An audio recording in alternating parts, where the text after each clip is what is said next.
Je pense qu'aujourd'hui, on a une espèce de fermeture du Sahara politique. Politique, puisque en Mauritanie, il y a des soucis.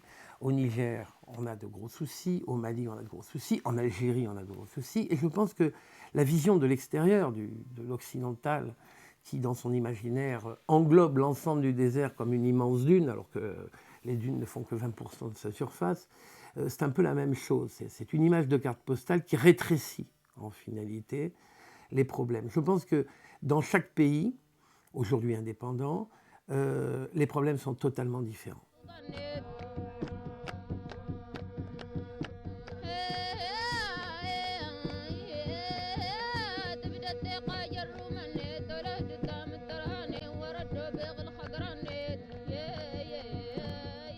On a effectivement un problème avec Al-Qaïda.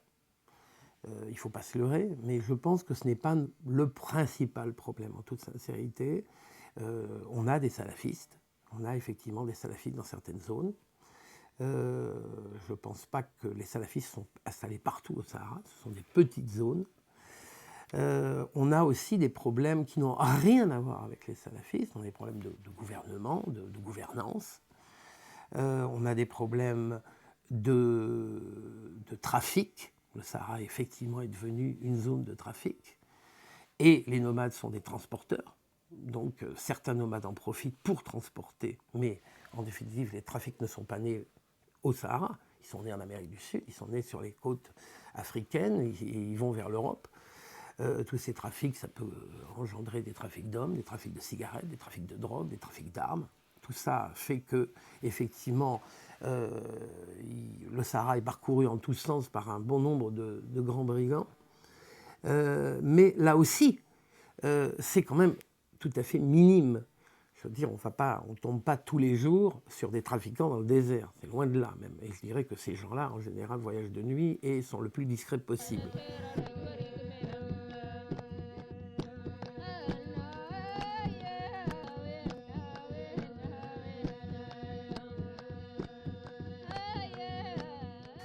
Et puis, on a encore un autre phénomène qui est celui aujourd'hui des ressources naturelles dont les richesses ne sont pas redistribuées et qui provoquent des levées de boucliers par rapport à des populations qui se sentent totalement délaissées, où il n'y a pas de dialogue avec leur propre gouvernement et où on pratique encore, malheureusement, la politique de la Mercedes et du bourricot. C'est-à-dire que vous avez une partie de la population qui roule en Mercedes et l'autre qui voyage encore à dos d'âne. Et il n'y a rien au milieu.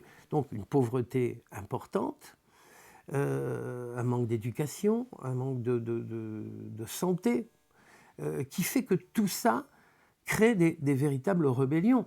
Il y a un ras-le-bol de certaines populations, comme effectivement, on peut prendre l'exemple des Touaregs au Niger, qui effectivement se sentent totalement délaissés et qui aujourd'hui, dont certains aujourd'hui ont pris les armes, car en fait, ce qu'on oublie, c'est qu'une grande partie des Touaregs ne bougent pas aujourd'hui, notamment les Touaregs de l'Azawad, dans l'ouest du Niger, il n'y a pas de rébellion.